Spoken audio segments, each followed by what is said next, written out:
Again, if it is Fast Friday at the Indianapolis Motor Speedway, it's going to be Team Penske at the podium. Winners of 18 Indianapolis 500s. We'd like to welcome Indianapolis' own Tim Cindric, president of Team Penske, the driver of the number 2 Shell Fuel Rewards Chevrolet, two-time NTT IndyCar Series champ Josef Newgarden, the driver of the number 3 Pennzoil Chevrolet, rookie Scott McLaughlin. He's the 2018 Indianapolis 500 champion. We welcome the driver of the number 12 Horizon 5G Chevrolet in Will Power.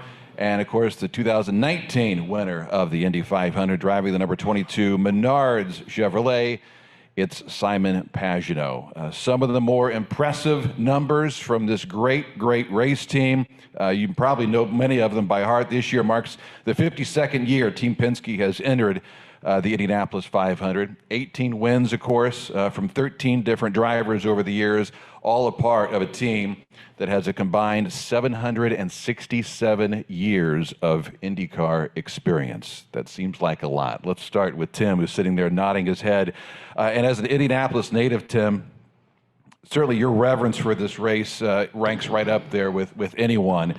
What does it mean to you and Team Penske to be closing in on 20 wins in what is certainly the biggest race of the world, and maybe share some of us with us the secret to the team's success? Well, I think just to get to that question, I think the secret's really the guy we work for, which is probably no secret. But relative to 20, the first time I came here and raced, as part of Roger's team in 2001, obviously we won the race, finished first and second.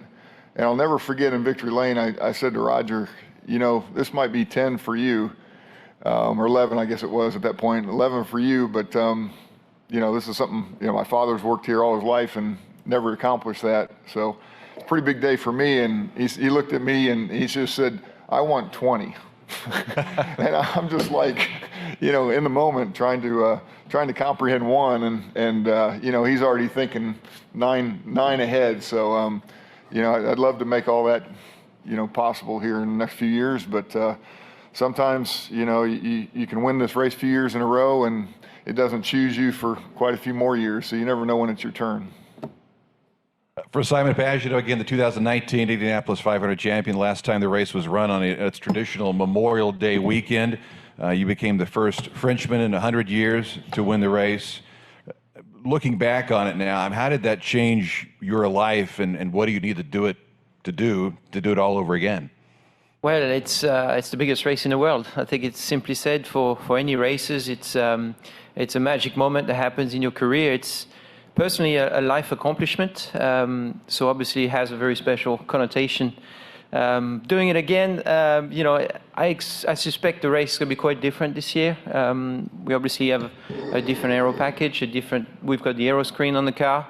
And IndyCar's done a great job coming up with aerodynamics parts to make the racing the best they can. So I think it's going to be harder to hold the lead. So I don't think you'll see someone lead the race as I did in 19. But Team Penske is prepared so hard for this one, as we always do. But you always keep looking for more. And it's been a pleasure so far to go around this amazing place every day.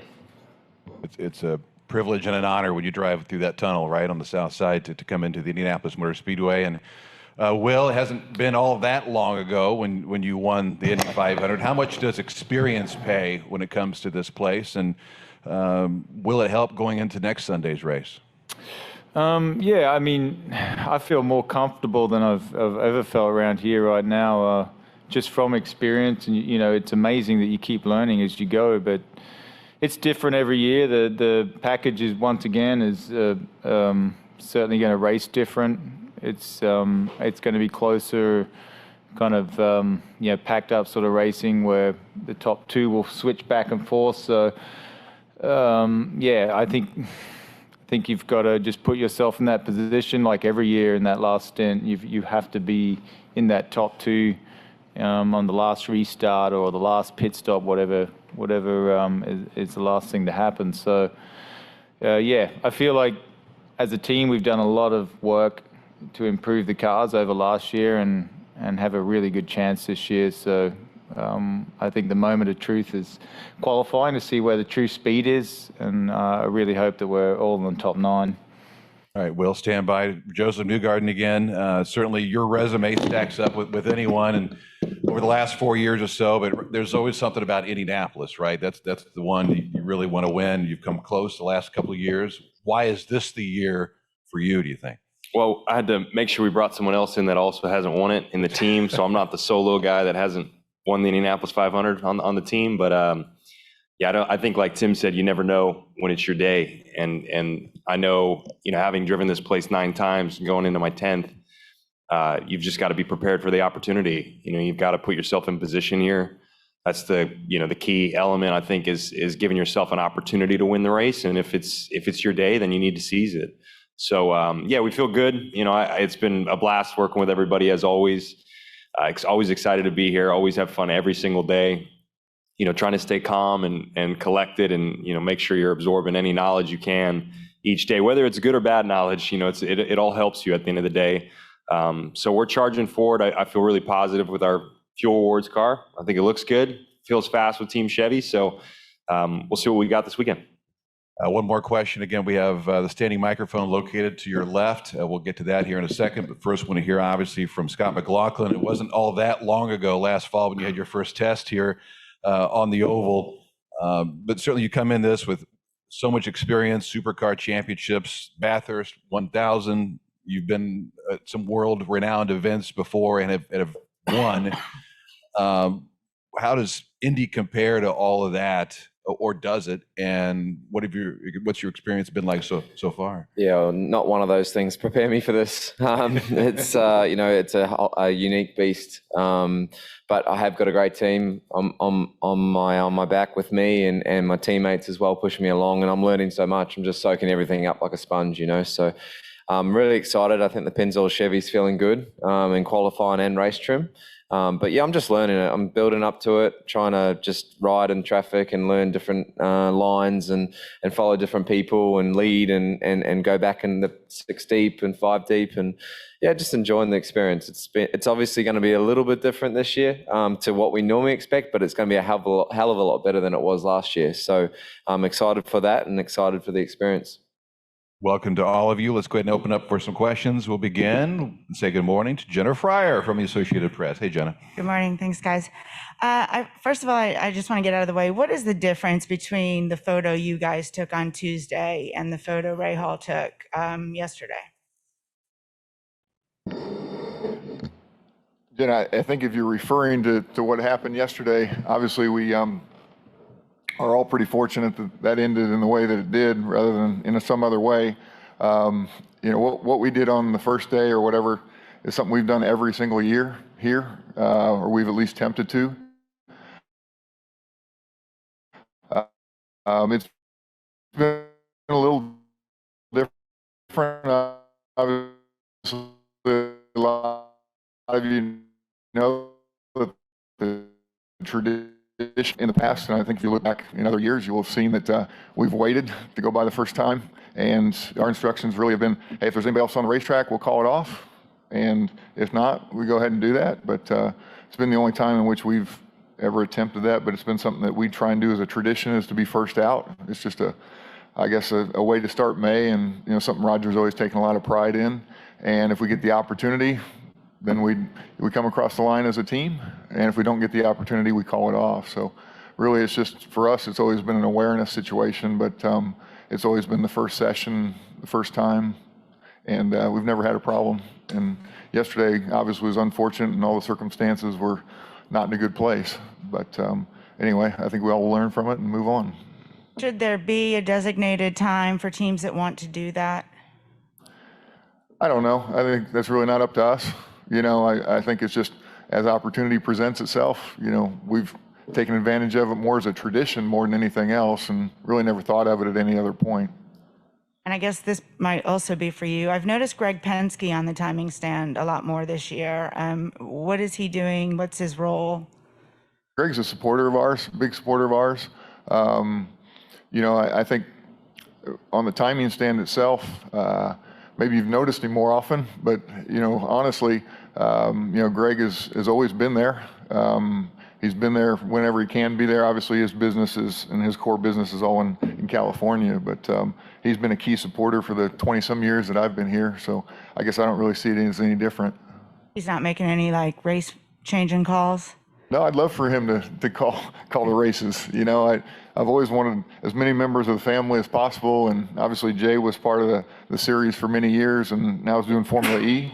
You know, and I always enjoyed, you know, I'd always hoped that Jay would join our team and be part of our team rather than, you know, have to compete against him, because he's a big, you know, very competitive person and all the rest of it. But, you know, for me, you know, I welcome any day that, you know, the Penske family shows up and want them to participate in any way they can.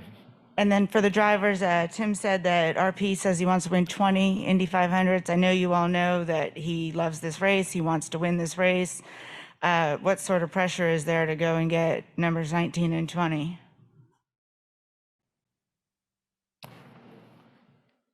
Yeah, I mean, I think just driving for Penske, you have that pressure no matter what, and just the event itself. So I don't think there's really any added pressure to get that number 19 or 20. It's just, it's what every single driver and team comes here to do, is to win this race. It's, and you feel it over the month, just with the media attention and I guess the amount of practice you get and watching everyone else. You just feel that build as it comes to race day. So yeah, we're all super determined, all equally, I would say, determined to win number 19 for Roger. Yeah, I mean, it's kind of what you expected to do here. And we all know it's number one priority for Roger and the race team. So, you know, as a driver, it's, if you're here in IndyCar, I think it's your number one goal as well. So obviously, yes, more pressure because it's the biggest race in the world, like I said. And yeah, you just got to get it done at some point. But like Tim and Joseph said, she kind of chooses you. So you got to be patient. Yeah, I think, you know, you start to, you know, the more times that you're here, the more you feel the pressure to compete with the group around you, you know, and obviously that starts with Roger, but I think it's everybody, you know, on my team specifically, it's Tim, it's all the boys on the two car. You know, you want to get the job done for everybody, and really the other cars as well. There's a tremendous amount of work that goes in at our team across the board. You know, you want it to be your car, but I think there's a sense of pride there on any of these cars that win the race. So I think you feel that pressure across the entire group that you want to get the job done. There's really not much more I can add. I think, you know, we all know how big this is to Roger, his team, especially now that the ownership structure here at IMS. But I'd just love to get one on the board at least.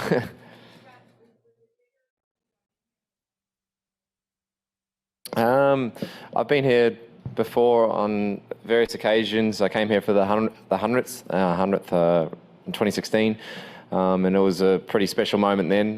But I think being here as a driver, especially with a sponsor like Pennzoil and in the yellow sub, it's pretty special, and you know the history of what's been, you know, put ahead of you, and you know, you'd love to be a part of that and create your own legacy, but you've got to respect it and respect this place. And it's very similar to a place back home that I know well, Bathurst, but you know, they're two different beasts. And you know, it's a very cool thing to be here for sure, and a race that I've seen and watched growing up for a very long time. Go ahead. Good morning. Morning. So Scott, you practiced of course, prior to this year at this track. Now that you have nearly a few days under your belt in the month of May, how do you feel you became acclimated to the track, especially with the adaptive conditions over time? Yeah, I think it's been nice to have some different conditions throughout the week. It's got hotter and hotter as we've got on. The wind has changed in various amounts, but not a huge amount. But yeah, I think we're progressing nicely just along our program. There's been a couple of hiccups, as everyone's seen, but at the end of the day, we've got through pretty smoothly and just run to our program. And I think that's the same across all four cars. I think we've been pretty methodical in the way we've approached it from a race trim perspective, and then trying out some qualifying and all that sort of stuff, and just really preparing me for what what's ahead. I think Fast Friday, I'm really excited for the extra boost level and seeing what it's like heading into turn 1 for the first time at around 240 mile an hour. Something I haven't done before, and looking forward to seeing what that feeling like. Has there been, you mentioned it already, how that feeling 240 coming up. Is there anything that might rival it? Something similar? Nothing.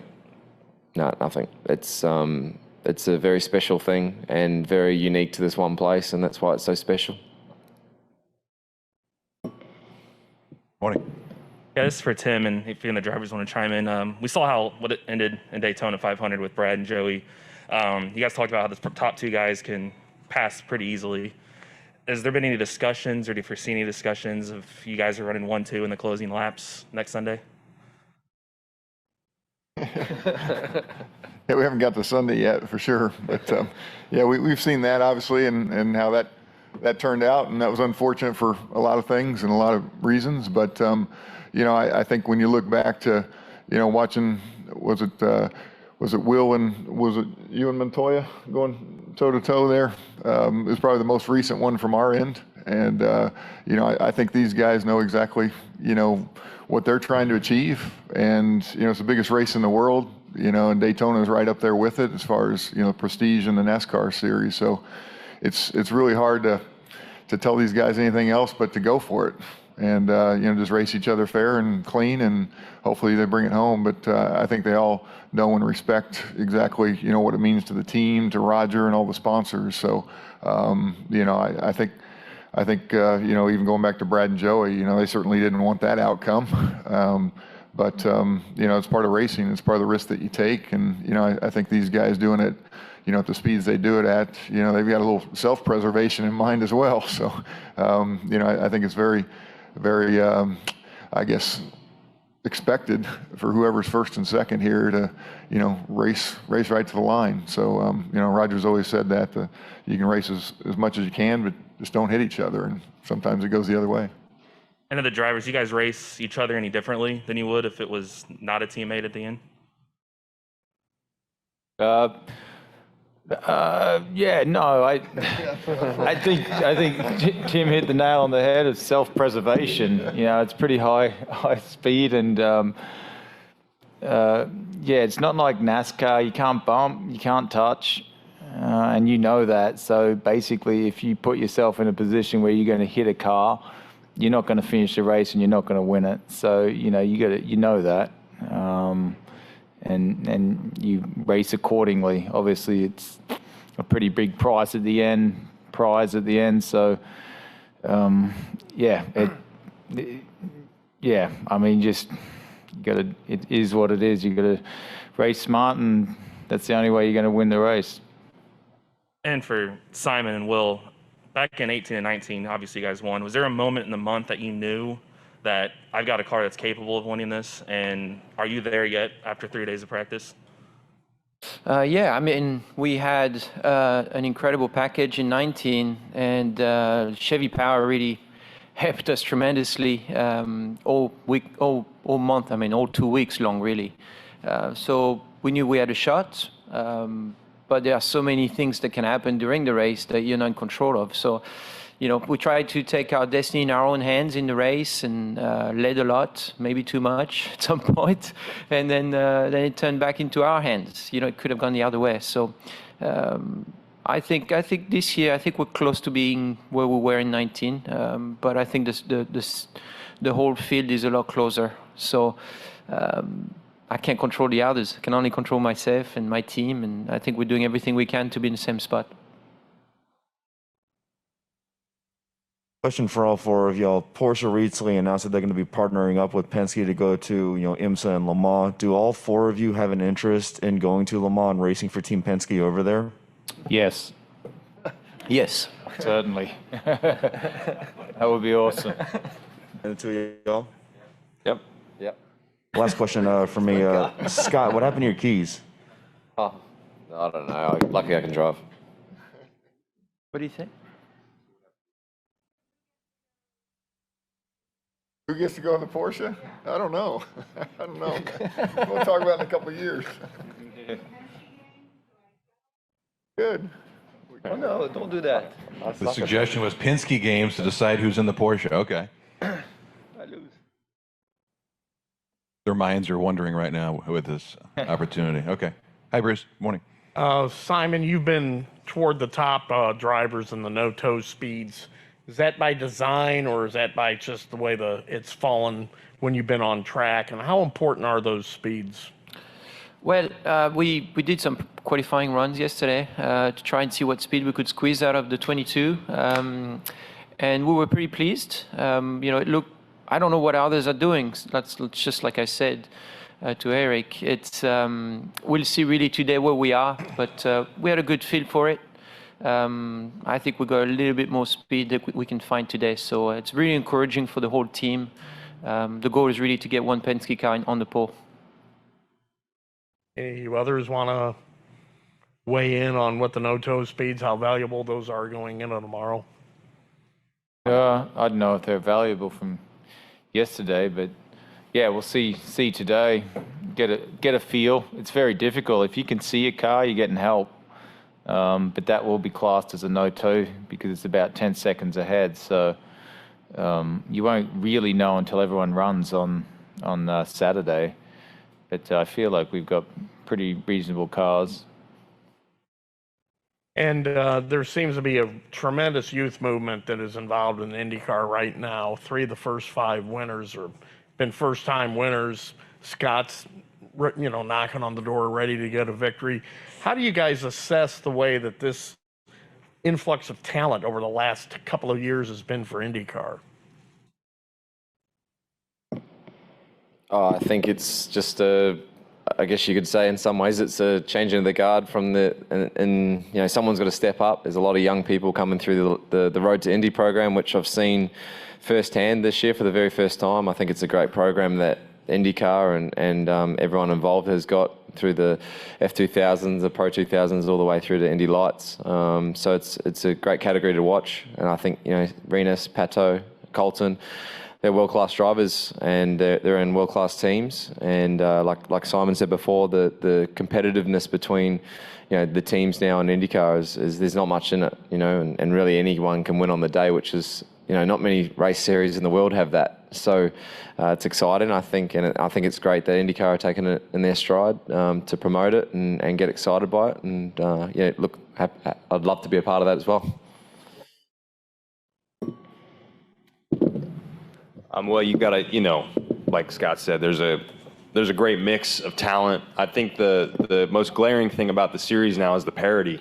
You really have immense parity amongst the teams, which has created intense competition amongst the drivers. It's really a driver's championship through and through.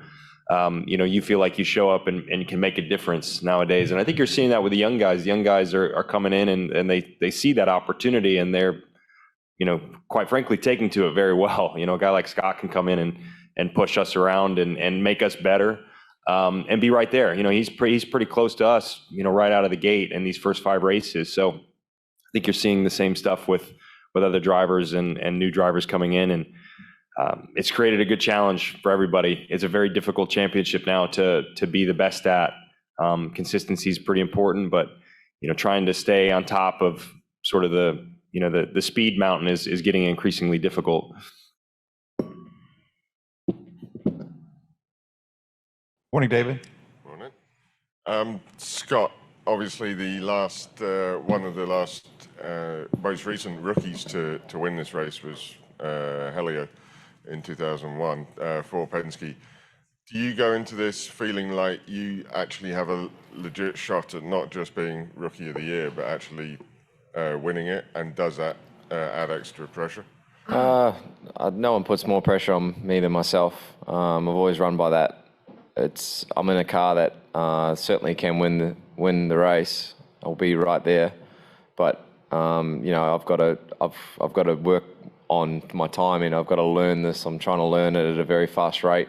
Understand the mountain that I've got to climb to be in that bracket. Buying my ticket to that last stint, but at the same time, I back myself to learn as much as I can at a fast rate, and I back the team that I have around me, and I don't think nothing's possible. I think we can for sure give it a good shake, and if the opportunity persists at the end to take it, I back myself to take it when I need to.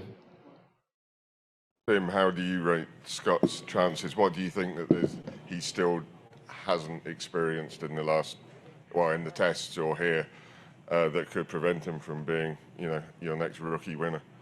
He's obviously a fast learner.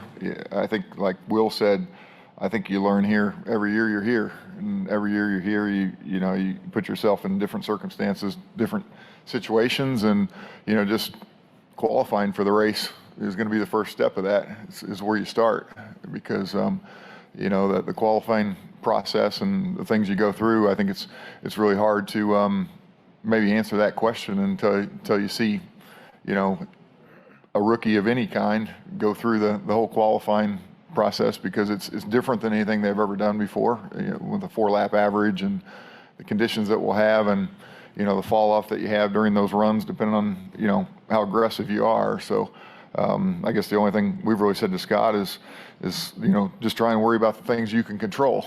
And he's a race car driver. He's a winner.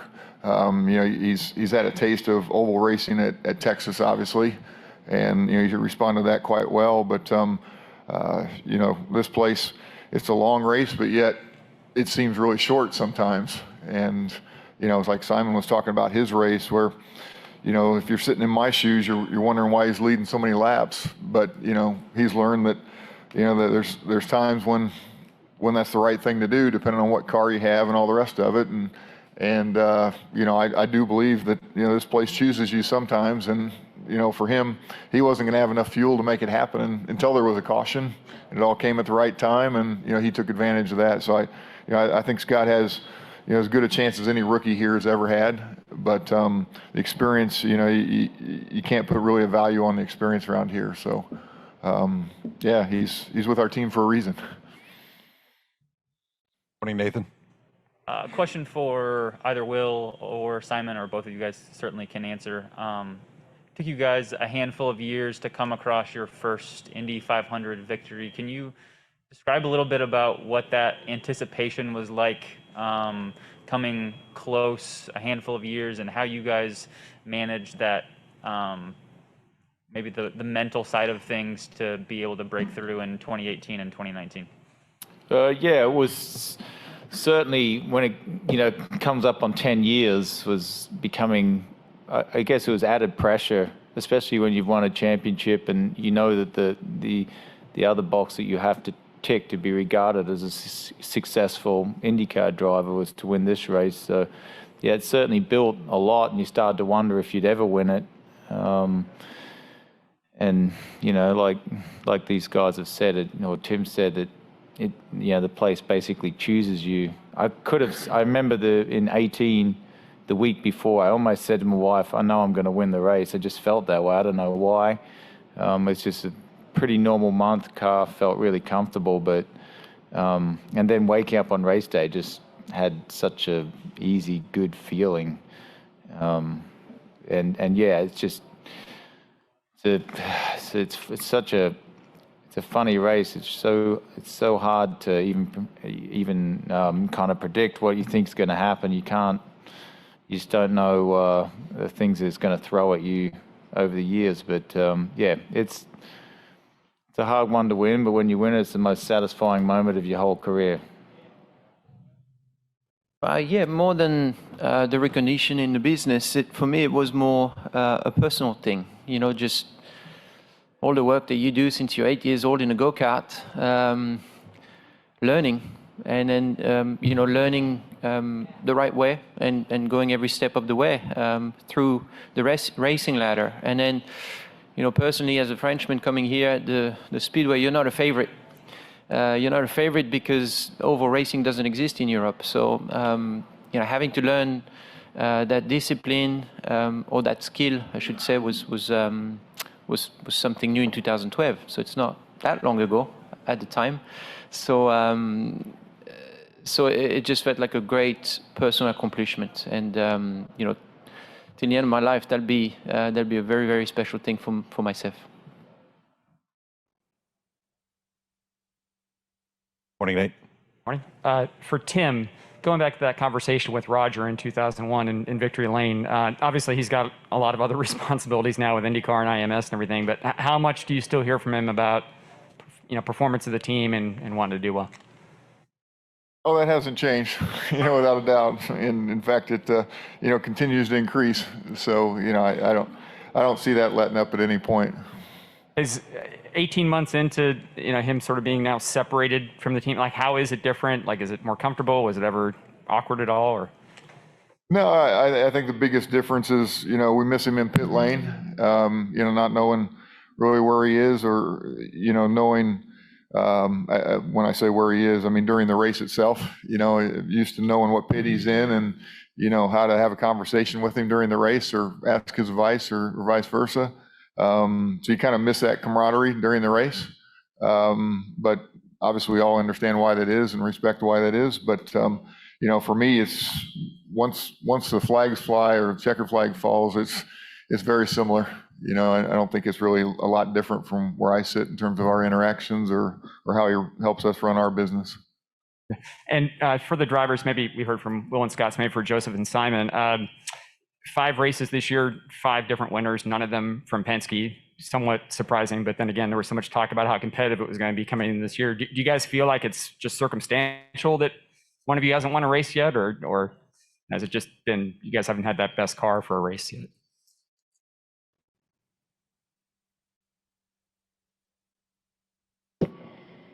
Yeah, I think most of us have been second at some point. Yeah, it's hard to answer that. We've definitely, every car is a little different story-wise, but I think we've been in the mix as a team, and that's the first step. You got to be in the mix to win these races, and I think we've been there without a doubt. I actually felt very positive about the race cars that we've had as a team to start the year, and it hasn't resulted in a win like you said, but what a perfect place to start that off for the season. Next weekend. So we're definitely working on that. Danny, go ahead. Good morning. Scott, you have the distinct advantage of working closely with Rick Mears, who is as good as anyone who's ever been at this facility. Talk about how that has aided you in terms of your development. Yeah, I think we all have that advantage. Having Rick in the garage is such a fantastic moral boost and morale boost, and he's such a nice guy. For a guy that's done it all in IndyCar racing, to lend a hand and really just simplify a lot of things, especially for me when things are coming at me very quickly, especially these last few days. He's even making little changes just in terms of car setup to make sure I'm comfortable before I go out. And that was in the first day. We made a really good change before I went out, and it worked out really good, and I gained a whole heap of confidence from it. But to have a guy like that to come in, talk about lines, he calls them patterns, get my timing right. It's a really, really cool thing, and very unique, and I'm really taking it in my stride as well as everyone else on this table. Thank you. No worries. All right, thank you. We have just a few minutes. Let's go ahead and turn it over to the virtual questions. Kate Davis is standing by. Good morning, Kate. Good morning, Dave. We'll start with Jack Benyon from the race. Thanks, Kate. Thanks, everyone on the ground in IMS as well for bringing us these press conferences when we can't travel. It's really helpful. Just a question for the drivers. We've seen with the trains in practice, it looks like the top 4 are able to kind of overtake and move around. And then if you get a little bit further back in the train, it's a little bit more difficult to pass. So just wondered, obviously qualifying is always important, but is there an extra kind of focus on your qualifying position this year to make sure you're kind of near the front of that train? Yeah, I still believe track position's really key this year. It's certainly all closer and packed up, but unless you're in that, like you said, top 4, you're pretty much locked out of being able to pass, because obviously the car, further back you get, every car's is drafting off the car in front, so you don't get the advantage of a car breaking the air in front of you. So yeah, qualifying, you want to be in that top 9. Anything to add from the drivers, or kind of agree on that? Cool. Josef, just one for you as well. You won the first race under kind of Roger Penske's ownership at Indianapolis last year, and I know that was a big thing for the team and a big thing for you as well. obviously there's been a few questions about Roger in this press conference, but just wondered if there's kind of extra motivation to win the first 500 for Roger, being the fact that it's, you know, under his ownership now at the Speedway.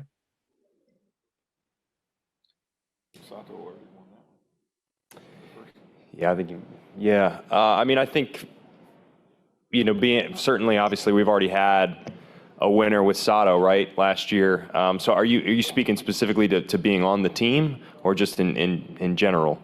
I'm talking about since Roger Penske's owned the Speedway, you were the first person to win for Penske at the Speedway last year in the road course race. For Penske, yeah.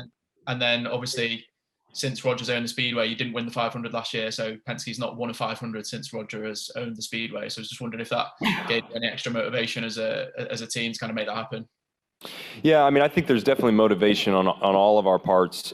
Just, you know, circumstantially, you know, you look at what happened last year and the effort that went in from everybody to try and, you know, keep this place moving forward. You know, it was substantial from everybody involved. It was a substantial effort. So there's a lot of gratitude, I think, from all of us to, you know, go out and put on a good show. It would mean a lot, yeah, to be, you know, a Team Penske driver driving for Roger Penske, to be able to win this race, you know, and win it in front of a crowd, which we're going to have here. I think it would mean a heck of a lot, you know, this specific year. You know, again, looking at the circumstances that we've all had to fight through together. So yeah, it would mean a great deal. But you know, obviously, any one of us would love to be able to do that. We need to work together to make it happen. Thanks, Joseph.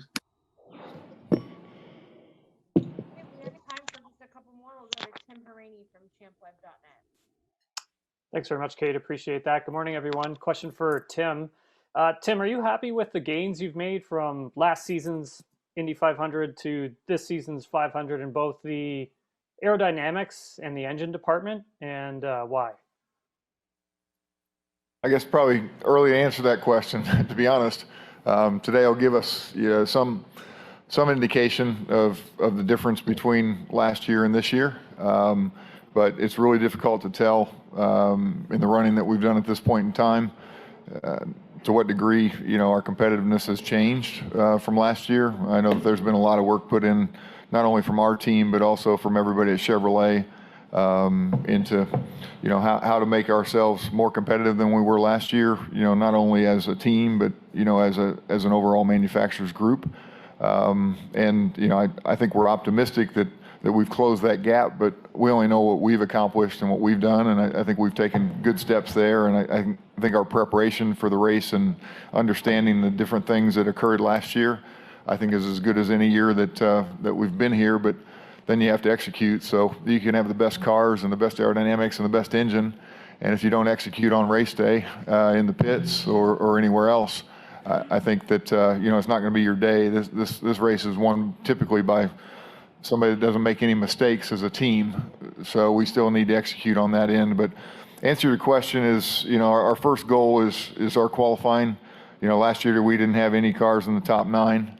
So, you know, that may have been the first time we've ever been in that situation. So, you know, as one of the guys said, you know, it's our goal to get the cars in the top 9 and then, you know, focus on race day. So it's probably a little too early to give you I guess, a full grade on kind of where we are. Thanks very much, Tim. Appreciate that. Question for Scott. Just wanted to follow up on the Rick Mears. Obviously, you know, you've spoken about how much experience he has at IMS. I mean, what's the best piece of advice he has given you? Trust your ass. Feel the car. Feel the car. Sorry, but that's literally the best piece I've ever had. Trust it. See, you know, if something doesn't feel right, come in. If it feels good, play with it. Get used to the front bar, the rear bar, the weight jacker. But yeah, he's been phenomenal. That's awesome. Thanks very much, Scott. Appreciate it. And thanks again, Kate. Kate, thank you so much. And our thanks to Team Penske for coming up this morning to kick off this Fast Friday set of news conferences.